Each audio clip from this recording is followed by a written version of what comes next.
Writing practice, क्योंकि अगर तुम्हें लिखना नहीं आता तो ऊपर वाली सब चीजें बेकार है। आधी जिंदा लाशों को तो पता भी नहीं होता कि बेयर एक्ट क्या होता है। बच्चे कुछ भी आप पढ़ रहे हो, राइट, कंपनी लॉ में it should be backed by bare act. वो करना है एनालाइज, किसको? खुद को। वो नहीं हो पाएगा तुमसे। एनालाइज करने हैं तुम्हें past year paper. Hello hello hello, हाँ जी, कंपनी लॉ में एग्जम्पशन लानी है, 90 प्लस लाने हैं, लेकिन समझ ही नहीं आ रहा कैसे आएंगे। तो टेंशन क्यों लेते हो नालायकों, मैं आ गई हूँ और आज यही बताने आई हूँ कि दिसंबर के लिए जो ये मेरे पास 5 महीने रहते हैं उसमें मुझे अपना कंपनी लॉ कैसे प्रिपेयर करना है कि मेरे 90 प्लस आ जाए भाई। और कुछ नहीं चाहिए, अगर कंपनी लॉ में 90 प्लस आ जाए मतलब मेरा जीवन सफल हो जाएगा। ठीक है, तो आओ ये समझते हैं। जो सबसे पहली चीज तुम्हें करनी है वो करना है एनालाइज, किसको? खुद को। वो नहीं हो पाएगा तुमसे। एनालाइज करने हैं तुम्हें पास्ट ईयर पेपर। ठीक है, अब इसमें एनालाइज क्या करोगे? मैम सिलेबस तो कंप्लीट नहीं हुआ, तो इसमें सॉल्व नहीं करने, एनालाइज करने हैं। एनालाइज करने का मतलब है कि देखो केस स्टडी कितने मार्क्स की आती है, अगर स्ट्रेट क्वेश्चन आते हैं तो कौन से मार्क्स के आते हैं, चैप्टर की वेटेज क्या है, पिछले 1-2 सालों का ट्रेंड क्या चल रहा है, पेपर लेंदी कितना आता है, पेपर में क्वेश्चंस कितने आते हैं और क्वेश्चंस कितने मार्क्स के आते हैं, 3, 5 या 8। अब 5-8 का तो जमाना नहीं रहा, यूजुअली 3 और 5 के आते हैं, और 5 में भी बाइफर्केशन हो जाती है 1 to 2 इस तरीके से, राइट। तो ये सारी चीजें रजे जब आप एनालाइज करोगे ना तो आपको पता लगेगा कि मुझे तैयार किसके लिए होना है यार, मुझे पेपर में जाके करना क्या है। मुझे जो पढ़ना है केस स्टडी के लिए पढ़ना है, मुझे जो पढ़ना है, मान लो एक चैप्टर उठा लूं मैं डायरेक्टर्स, मुझे पता है पेपर में भाई ये 30 नंबर का आना है, तो क्या मैं उसको उतना ज्यादा सीरियसली लेकर और उतना ज्यादा इन डेप्थ जाकर पढ़ूंगी? यस और नो? तो सबसे पहले रजी आपको पास्ट ईयर पेपर एनालाइज करने हैं।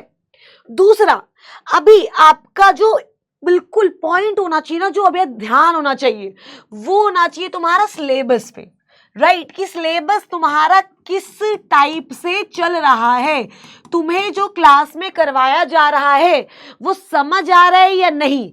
सिलेबस कंप्लीशन बोलो या कंसेप्ट क्लैरिटी बोल लो, क्योंकि अगर अभी तुम एकदम से भागोगे ना कि मैं सब कर लूं, सब तो देखो अभी नहीं हो पाएगा, धीरे धीरे होगा, राइट।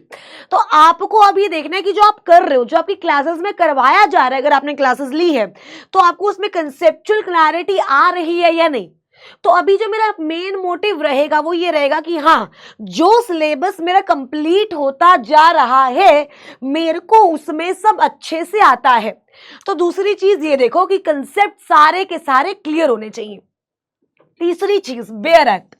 आधी जिंदा लाशों को तो पता भी नहीं होता कि बेयर एक्ट क्या होता है।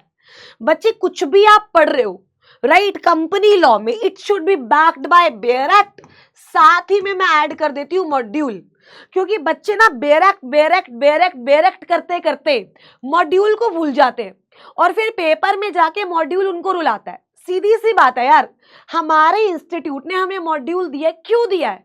पढ़ने के लिए तो दिया है ना, रखने के लिए थोड़ी दिया अलमारी में कि भाई तू इसको अलमारी में रख ले, जब एग्जीक्यूटिव हो जाए तो बेच दियो रद्दी में। ऐसा तो नहीं होता ना बच्चे।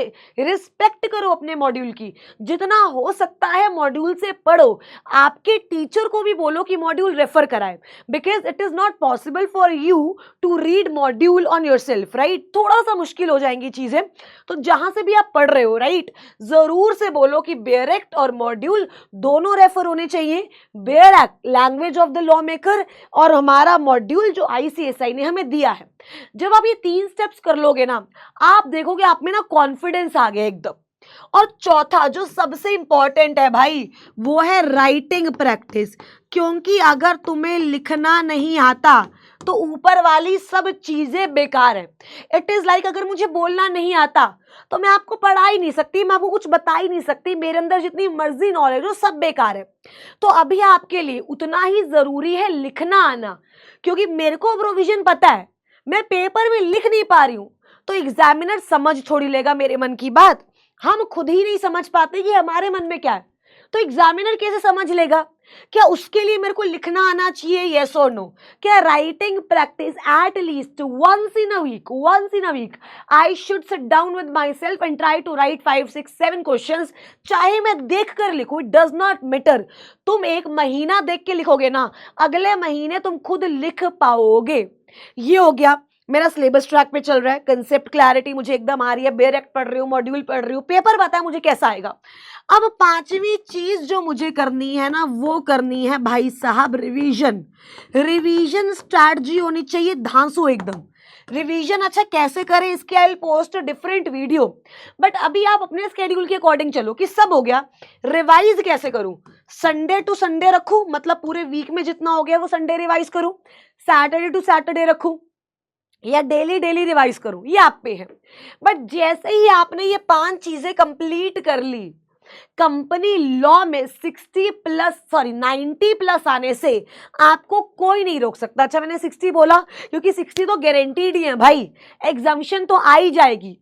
और अगर इनमें हम कुछ और चीजें ऐड कर दे, जैसे बिल्कुल डेडिकेटेडली 10 आवर्स स्टडी करना, मॉड्यूल बहुत ज्यादा ध्यान से पढ़ना, राइट, हर एक कंसेप्ट की रिटन प्रैक्टिस करना, हर एक कंसेप्ट के क्वेश्चंस करना, और एक जो पेपर के टाइम पे यूजुअली होता है that is past year paper solve करना, राइट, पास्ट ईयर, जिससे हमें पता लगता है कि भाई हमारा पेपर आता कैसे है।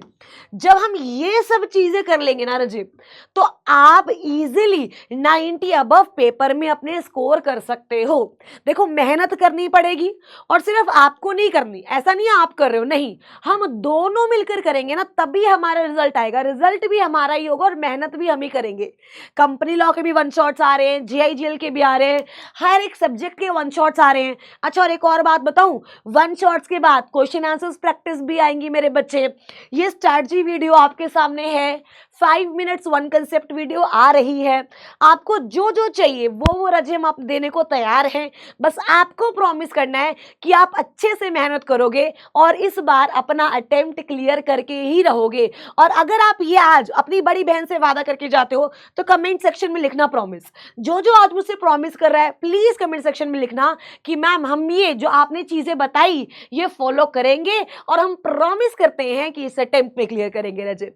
बाकी कोई भी दिक्कत हो तो कमेंट सेक्शन में बताना, सो दैट हम आपकी उसमें हेल्प कर सके रजे। Thank you so much, have a great day ahead मेरे बच्चे, थैंक यू सो मच।